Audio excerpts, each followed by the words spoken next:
살펴봅니다. 오늘 주시는 말씀은 히브리서 1장 1절부터 14절까지의 말씀입니다. 히브리서 1장 1절부터 14절까지의 말씀, 우리 찾으셨으면 천천히 한번 어떤 내용이 있는지 봉독합니다. 같이 읽겠습니다. 시작. 옛적의 선지자들을 통하여 여러 부분과 여러 모양으로 우리 조상들에게 말씀하신 하나님이 이 모든 날 마지막에는 아들을 통하여 우리에게 말씀하셨으니 이 아들을 만유의 상속자로 세우시고 또 그로 말미암아 모든 세계를 지으셨느니라. 이는 하나님의 영광의 강체시요 그 본체의 형상이시라. 그의 능력의 말씀으로 만물을 붙드시며 죄를 정결하게 하는 일을 하시고 높은 곳에 계신 지극히 크신 이의 우편에 앉으셨느니라.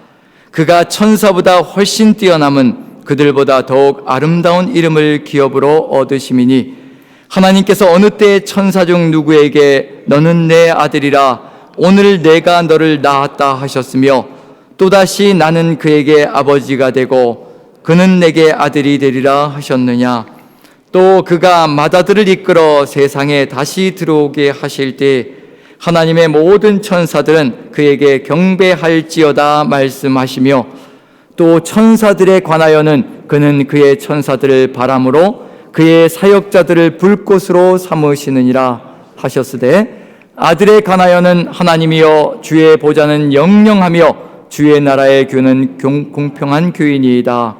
주께서 의를 사랑하시고 불법을 미워하셨으니 그러므로 하나님 곧 주의 하나님이 즐거움의 기름을 주께 부어 주를 동류들보다 뛰어나게 하셨도다 하였고 또 주여 태초에 주께서 땅에 기초를 두셨으며 하늘도 주의 손으로 지으신 바라.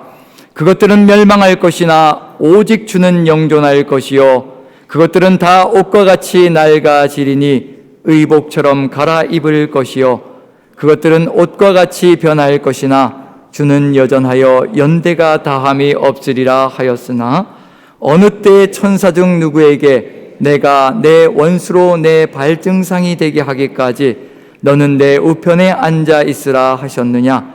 모든 천사들은 섬기는 영으로서 구원받을 상속자들을 위하여 섬기라고 보내심이 아니냐. 아멘, 아멘. 예, 우리 찬송 없이 그리고 묵상 없이 같이 말씀을 좀 살펴보도록 하겠습니다. 같이 읽으시면서 이미 느끼지 않으셨을까 싶습니다.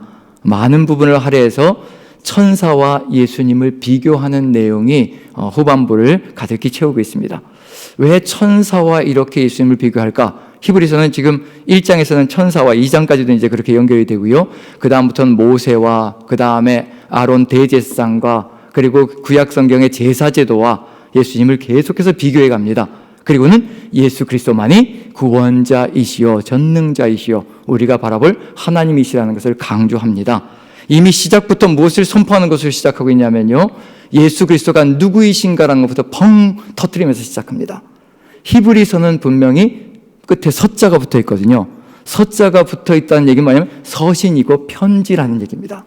그러면 바울 서신은 우리가 알고 있거든요.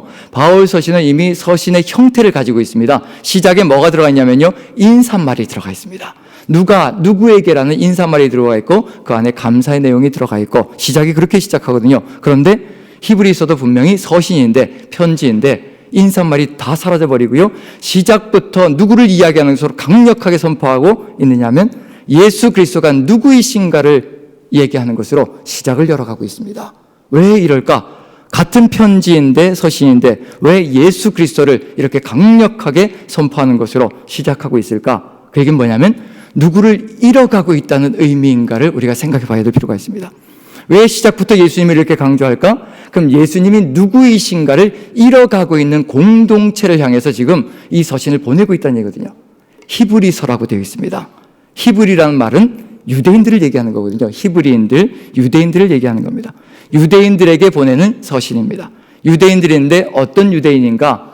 그리스도인이 된 유대인들, 이제 구약 성경을 벗어나서 신약의 예수 그리스도를 메시아로 고백하는 그리스도인들, 즉 유대인들을 향해서 서신을 보내는 겁니다.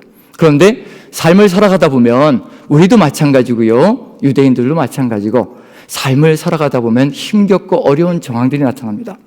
예수 그리스도를 믿는다고 하면 축복이 가득 들어차고 꽃길만 걸어갈 줄로 알았는데 이게 웬일인지 핍박이 더 강력해지고 예수 그리스도를 믿는다는 것 때문에 생명까지 이뤄야 되는 일들이 벌어지기 시작하는 것이 그 당시의 상황이었습니다. 네로 황제 치하였던 것으로 추정이 되어지고요. 그러다 보니까 점점 어떤 생각이 들기 시작하느냐면요. 차라리 과거로 돌아가는 게 더 낫지 않을까? 예수 믿는다는 것이 왜 이렇게도 버겁고 힘겨울까? 이렇다면 차라리 과거로 돌아가서 유대인의 삶으로 돌아가는 것이 더 낫지 않을까? 왜냐하면 유대인들은 핍박을 덜 받고 거의 받지 않았거든요. 그러다 보니까 유대인들도 뭐라고 우리에게 돌아오라. 우리에게도 뭐가 있다고 얘기하면 우리에게도 구원이 있다는 거예요. 우리도 여호와 하나님을 믿으니 그 여호와 하나님을 믿으면 구원이 있고 또 우리에게도 죄사함의 길이 있다는 겁니다. 왜냐하면 성전이 아직도 건재하게 서 있고 이 성전에서 짐승으로 피해 제사를 드리면 얼마든지 속죄의 제사를 드려서 죄사함을 받을 수 있다라고 유혹합니다. 그리고 우리에게도 말씀이 있다는 겁니다. 천사들을 통해서 우리에게 주어진 말씀이 아직도 건재하니 우리에게 돌아와도 하나님의 말씀을 들을 수 있고 또 우리에게 돌아와도 여호와 하나님께로 나아갈 수가 있고 우리에게 돌아와도 죄사함의 구원의 역사가 있다라고 이야기를 합니다. 그런 상황 속에서 돌아가야 될까 말아야 될까? 거기로 돌아가면 삶이 편해질 것 같고 우리도 그런 생각을 할 때가 참 많습니다.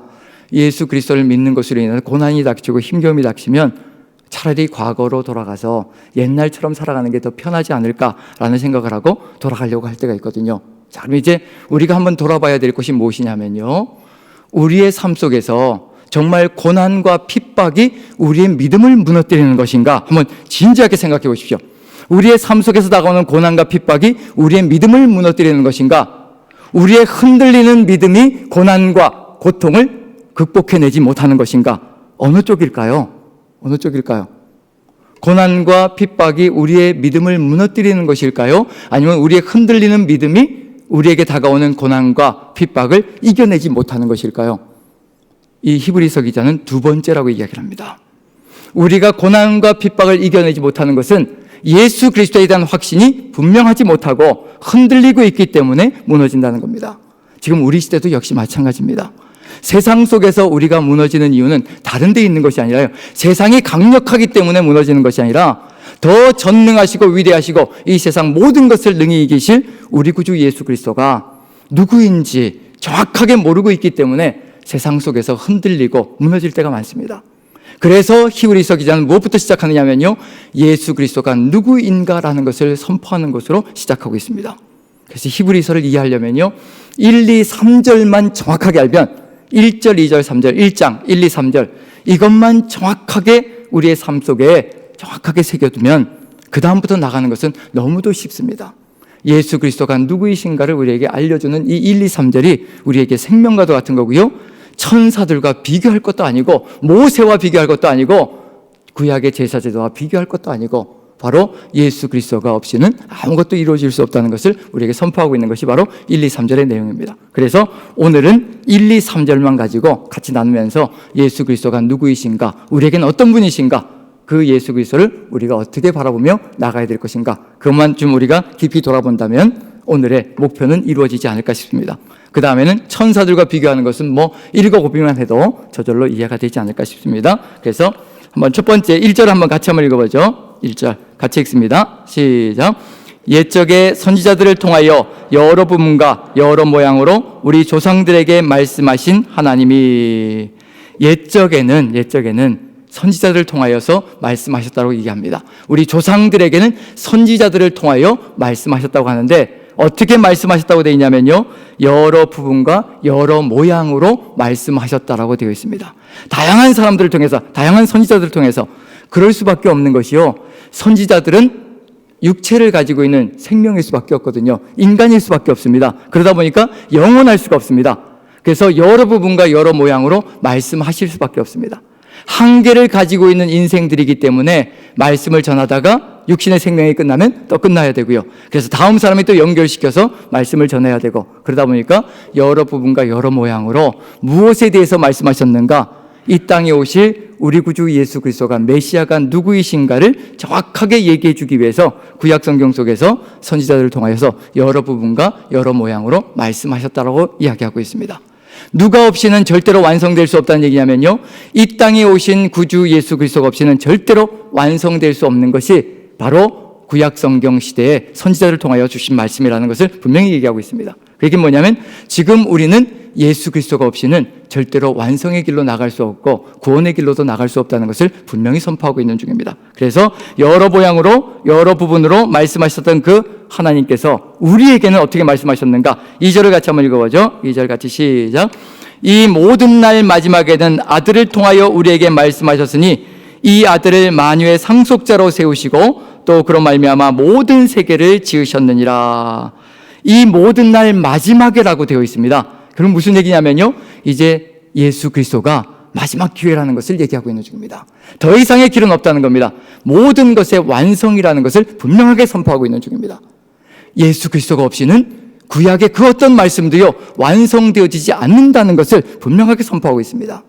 그럼 누구에게 돌아가지 않으면, 누구에게 붙어있지 않으면 구원이 없다는 얘기하고 같은 얘기냐면요, 예수 그리스도에게 붙어있지 않으면, 예수 그리스도를 떠나는 그 순간에 무엇도 끝난다는 얘기냐면요, 모든 것의 완성도 다 끝난다는 겁니다. 구원도 물거품처럼 사라지고 만다는 것을 얘기하고 있는 중입니다. 과거로 돌아간다, 유대교로 돌아간다, 누가 없는 시절로 돌아간다는 얘기냐면요, 예수 그리스도가 없는 그저 여러 부분과 여러 모양으로 얘기한 그 상태로밖에 돌아가지 못한다는 겁니다. 완성이 없다는 것을 분명히 얘기하고 있는 중입니다. 우리의 구원의 완성이 없다면 무슨 의미가 있겠습니까? 그래서 하나님께서 이 예수 그리스도, 이 아들을 통하여서 무엇을 세우셨다고 얘기하면 만유의 상속자로 세우셨다라고 얘기를 합니다. 이 만유의 상속자 속에는 우리도 포함되어져 있습니다. 우리도 예수 그리스도의 상속물 속에 포함되어 있다는 얘기거든요. 우리도 이 안에 포함되어 있고 인류가 다 포함되어 있고요. 그 다음에 이 세상 모든 만물이 다 포함되어 있습니다. 예수 그리스도가 없이는 어느 누구도 구원의 길로, 완성의 길로 나아갈 수 없다는 것을 강력하게 선포하고 있는 것이 바로 이 내용입니다. 무엇을 하시기 위해서 무엇을 계획하시고 계시는 것인가? 뭐라고 되어 있냐면요, 이 만유의 상속자는 바로 모든 세계를 지으셨다라고 되어 있습니다. 창조자라고 되어 있습니다. 창조자라는 얘기 뭐냐면요, 우리의 삶의 의미와 목적을 다 가지고 계신 분이 바로 우리 구주 예수 그리스도시라는 것을 이야기하고 있는 중입니다. 예수님을 떠나서는 우리 삶의 의미조차 찾지 못하고요, 우리의 삶의 목적이 무엇인지조차 알 수 없다는 것을 분명하게 선포하고 있는 중입니다. 그리고 잃어버린 것을 찾아갈 수도 없다는 것을 얘기하고 있는 중입니다. 우리를 창조하신, 지으신 자라면 우리가 어떤 존재로 지어졌는지도 분명히 알고 계십니다. 하나님의 형상으로 지어진 존재였는데 인간의 죄 때문에 그 모든 것이 파괴되어져서 죄 가운데 거하고 있는 존재라는 것을 분명히 아시고 계십니다. 그러면 세상을 지으신 존재, 창조자라면요, 우리를 회복시킬 수 있는 그 길까지도 예수 그리스도 안에 있다는 것, 우리가 하나님의 형상으로 다시 회복되어지는 것도 누구 안에 있다는 얘기냐면요, 바로 예수 그리스도 안에 있는 우리의 위능력이고 위력이라는 것을 보여주고 있는 중입니다. 예수님이 아니시면 우리는 새로운 피조물로도 나아갈 수 없는 존재라는 것을 알려주고 있는 중입니다. 자, 그래서 그것이 분명하게 보여지는 게 뭐냐면요, 3절입니다. 3절 같이 전반부만 한번 읽어보죠. 전반부만 같이 시작. 이는 하나님의 영광의 강체시여 그 본체의 형상이시라 그의 능력의 말씀으로 만물을 붙드시고, 여기까지만 읽어보죠. 이는 하나님의 영광의 강체시여 본체의 형상이시라. 하나님 자신이라는 것을 분명하게 보여주고 있습니다. 예수님을 떠나는 그 순간에 하나님과의 관계가 부서진다는 것, 유대교로 돌아가면 여호와 하나님이 계시다고 하지만 그 하나님께서 이 마지막 날에 예수 그리스도를 통해서 우리의 모든 그 구원의 역사를 이루어 가시기를 소망하시고 있다면, 이제 주님을 떠나서는 하나님도 만날 수 없는 것이라는 것을 분명히 보여주고 있습니다. 예수 그리스도가 바로 하나님의 영광의 광채이고 본체의 형상이시라는 겁니다. 그래서 이 예수님과 함께 거할 때 우리 안에 무엇이 회복된다는 얘기냐면요, 바로 하나님의 형상이 회복되는 놀라운 역사가 있다는 것을 보여주고 있는 중입니다. 그리고 마지막으로 그의 능력의 말씀으로 만물을 붙들고 계신다. 그래서 예수 그리스도를 떠나서는 우리에게 말씀도 없고 능력도 없고 아무것도 없다는 것을 그대로 보여주고 있는 그 내용이 그대로 진행되고 있는 중입니다. 그럼 결국은 이 예수님이 바로 우리의 회복의 길이고 구원의 길이라는 것을 그대로 보여주고 있는 중이고요, 선지자 중에 최고의 선지자, 그리고 선지자의 회복이고 완성이라는 것을 보여주고 있는 것이 첫 번째 내용을 그대로 구성하고 있는 중입니다. 그럼 결국은 예수님께서 이제 이 예수님께서 무엇을 해주셔야 우리가 삶의 길로 갈 수 있을 것인가? 이 예수님이 이 땅에 오셔서 우리의 죄를 사하는 놀라운 역사가 있을 때 우리는 회복의 길로 갈 것이라는 것. 그래서 두 번째로 나가는 건 뭐냐면요, 첫 번째가 선지자 중에 선지자요, 선지자의 완성이라고 예수님을 선포하고 있다면요, 두 번째는 같이 한번 읽어보죠. 죄를부터 한번 읽어봅니다. 같이 읽습니다. 시작. 죄를 정결하게 하는 일을 하시고, 여기까지만 읽어보죠. 무엇을 하셨다라고 분명히 선포하고 있냐면요, 대제사장 중에 제사장이 되셔서 첫 번째가 선지자의 모든 것을 완성하는 예수님이라고 한다면요, 두 번째는 대제사장 중에 제사장이 되셔서 우리의 모든 죄를 사하셨다. 이 땅에 오셔서 무엇을 짊어지고 가시는 것을 이야기하는 것이냐면요, 바로 우리를 위해서 십자가 지시고 우리의 죄를 사하시는 놀라운 역사로 우리를 회복의 길로 이끌어 가신다는 것을 그대로 보여주고 있는 중입니다. 그렇다면 이제 분명히 기억해야 될 건 뭐냐면요, 유대교로 돌아가면 거기에도 속죄의 제사가 있지 않느냐라고 이야기를 하는 사람들이 있습니다. 바로 유대교에도 성전이 있고요, 성전에 제단이 있고요, 그 제단에서 짐승의 피를 흘려서 속죄의 제사를 드리고 있는 것이 그 당시의 상황이었습니다. 이러면 죄가 사함받지 않느냐라고 이야기를 하는데, 바로 짐승의 피를 흘려서 속죄의 제사를 드리는 것은 그저 죄를 가리는 것일 뿐 죄를 사라지게 하는 것이 아니라는 겁니다. 죄는 그대로 남아있다는 얘기거든요. 그대로 남아있는 것을 피를 가지고 잠시 가려줄 뿐입니다. 죄는 결코 사라지지 않습니다. 그러한 유대교로 돌아갈 것인가, 자신의 살과 피로 일시에 우리의 모든 죄를 사하신 예수 그리스도에게로 돌아갈 것인가, 그것이 바로 유대인 그리스도인들에게 주어져 있는 과제였고, 지금 우리에게도 역시 마찬가지입니다. 예수 그리스도 외에는 우리의 죄를 사함받을 수 있는 길이 없다는 것. 그래서 예수 그리스도가 아니면 우리의 죄는 그대로 남아있다는 얘기입니다. 그대로 남아있다면 하나님과의 관계는 깨져 있는 것이고 모든 것이 다 죽음의 길로 간다는 것을 보여주고 있는 중입니다. 대제사장 중에 제사장이신 바로 예수 그리스도를 통해서 우리의 죄가 사함받을 때 우리는 하나님과의 관계가 회복되어지고 그 관계 속에서 하나님의 형상으로서의 길을 걸어가는 역사가 펼쳐진다는 것을 그대로 보여주고 있는 것이 바로 2절의 내용 속에, 3절의 내용 속에 포함되어 있습니다. 이제 마지막으로 어떤 길이 열릴 것인가? 우리의 죄가 사함받고 예수 그리스도를 통해서 십자가의 공로로 우리의 죄가 사함받는다면 우리는 그 다음에 어떤 길을 걸어갈 수 있을 것인가? 예수님의 이 모습이 바로 우리가 또 나아가는 길이라는 것을 그대로 보여주고 있는 중입니다. 마지막 부분을, 3절의 마지막 부분을 한번 읽어보죠. 같이 읽습니다. 시작. 높은 곳에 계신 지극히 크신 이의 우편에 앉으셨느니라. 예수님께서 하늘에서 하나님의 뜻을 이루시기 위해서 말씀을, 즉 창조의 역사를 온전하게 회복시키시기 위해서 이 땅에 오셔서 우리의 죄를 다 짊어지시고 우리의 죄를 정결케 하시고 그리고 하나님 보좌 우편에 앉으시는 역사가 펼쳐졌습니다. 왕 중의 왕이시라는 것을 보여주고 있는 것이 바로 세 번째 내용입니다. 예수님은 바로 최고의 왕이시라는 것, 우리의 왕이시라는 것을 보여주고 있고요, 우리가 이 예수님을 따라가며 이 예수님을 구주로 영접하고 나아갈 때 우리도 가야 될 길이 어디인가? 바로 우리를 죄를 사하시고 이끌어 가시는 그 역사를 통해서 우리도 누구와 함께 같이 있게 될 것인가? 바로 예수 그리스도의 보좌에 우리도 앉게 되는 놀라운 역사를 통해서 우리도 바로 그곳으로 올라가는 역사가 있을 것이라는 것을 보여주고 있는 중입니다. 이 예수 그리스도를 잃어버리는 그 순간에 구원도 없고 완성도 없고 회복도 없고 그리고 하나님께로 나아가는 역사도 없다는 것을 그대로 보여준다는 점에서 바로 예수 그리스도만이 모든 것의 회복이요 구원의 길이라는 것을 분명하게 선포하는 것이 바로 히브리서가 우리에게 보여주고 있는 내용입니다. 이 예수님을 우리가 구주로 영접하며 평생의 길을 걸어갈 때 우리의 삶 속에서 흔들림 없는 역사로 우리는 어디를 바라보며 걸어갈 수 있다는 얘기냐면요, 주님이 계신 그 보좌를 우리도 바라보면서 그 보좌를 향하여 나아가는 역사가 펼쳐질 것이라는 것을 그대로 보여주고 있는 중입니다. 예수님을 향한 믿음이 우리에게 절실하게 필요한 때입니다.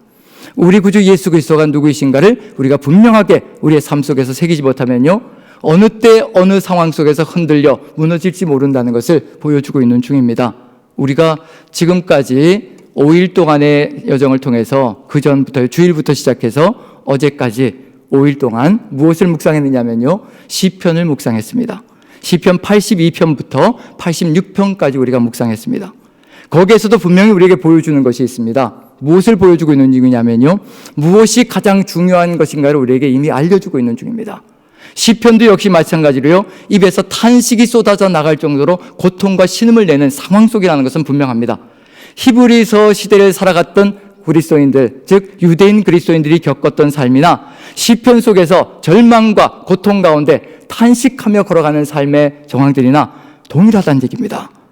그런데 시편 기자들이 살아갔던 그 삶 속에서 승리의 길, 그 상황 속에서도 승리하며 나아갈 수 있었던 것, 찬양으로 마지막에 주님을 찬양한다라고 고백하며 나아갈 수 있었던 것, 시작만 바라보아도 분명하게 알 수가 있습니다. 우리도 바로 그것을 회복하는 것이 우리의 마음이 되어야 될 것이고 믿음이 되어야 될 겁니다. 시편 82편부터 86편까지요. 시작 부분만 보아도 분명히 알 겁니다. 82편은 하나님은으로 시작합니다. 83편은요. 하나님이여로 시작합니다. 85편은 82, 83, 84편. 84편은 만군의 여호와여로 시작합니다. 85편은 여호와여로 시작합니다. 86편도 역시 마찬가지로 여호와여로 시작합니다. 모든 시편의 시작이요. 누구로 시작하고 있는 중에 하나님을 부르는 것으로 시작하고 있다는 얘기입니다. 하나님을 부르는 것으로 시작하고 있다는 것은 무슨 얘기인가? 하나님을 향한 신앙과 믿음을 절대적으로 가지고 있고 흔들림이 없다면요. 어떤 상황 속에서도 그 하나님을 바라보고 그 하나님께 우리의 모든 상황을 아뢰며 이겨나갈 수 있는 길이 있다는 것을 분명하게 보여주고 있는 중입니다. 시편의 거의 대부분이 무엇을 시작으로 열어가고 있냐면 하나님의 이름을 부르는 것으로 시작하고 있다는 것은 하나님을 향한 믿음이 우리에게 얼마나 소중한 것인가를 분명히 보여주고 있습니다. 동일한 역경과 고난 속에서 살아갈지라도 하나님을 향한 믿음이 든든하게 서 있다면 우리는 그 고난을 하나님께 맡기고 하나님께서 열어주실 그 역사를 기대할 수 있다는 것. 그래서 히브리서도 무엇으로 시작하고 있냐면요. 예수 그리스도가 누구이신가라는 것부터 우리에게 선포하고 있다는 얘기는 우리가 이 예수 그리스도를 향한 믿음을 온전하게 회복할 때 주님이 누구이신가를 정확하게 깨닫고 그 주님께 우리의 일생을 맡길 때 우리는 어떤 역경과 환난 속에서도 주님과 함께 승리하며 나갈 수 있는 존재가 될 것이라는 것. 그래서 우리는 마침내 어디로 갈 것이냐면요. 천사를 바라보는 것이 아니라 그저 영적인 존재, 이런 영적인 존재를 바라보는 것이 아니라 마지막에 마침내 한번 읽어보죠. 마지막 절만 읽어봅니다. 마지막 절 14절, 13, 14절만 한번 읽어보죠. 13, 14절 같이 시작. 어느 때에 천사 중 누구에게 내가 내 원수로 내 발등상이 되게 하기까지 너는 내 우편에 앉아있으라 하셨느냐. 모든 천사들은 섬기는 용어로서 구원받을 상속자들을 위하여 섬기라고 보내심이 아니냐. 예수 그리스도께서 하나님 보좌 우편에 앉아 있으신 것처럼, 그리고 예수님이 만유의 상속자가 되신 것처럼 우리도 뭐가 된다고 얘기하냐면요, 구원을 받을 상속자들이라고 이야기를 하고 있습니다. 우리가 예수 그리스도, 만유의 상속자이신 예수 그리스도를 믿고 따라 나갈 때 우리도 동일하게 상속자들이 되어서 주님과 함께 그 보좌에 앉아 왕노릇하는 역사가 펼쳐질 것이라는 것을 그대로 보여주고 있는 중입니다. 그래서 과거로 돌아가서는 안 되고 과거를 그리워할 필요도 없고요. 오직 만유의 상속자 되시고 우리의 구원자 되신 예수 그리스도를 우리가 붙들고 나아간다면 우리도 바로 주님께서 우리에게 허락하신 모든 것을 상속하는 상속자들이 되어서 주님과 함께 그 보좌에 앉아 왕노릇하는 그런 영광으로 끝을 맺을 수 있다는 것을 보여주고 있습니다. 오늘 이 한 달 시작하는 7월 1일 이 날에 7월달 한 달도 우리 주님과 함께 하나 되어서 우리 구주 예수 그리스도의 그 위대하시고 전능하신 능력 가운데 거하며 승리하시는 저와 여러분들 되시기를 간절히 축원드립니다. 우리 같이 기도했으면 좋겠습니다.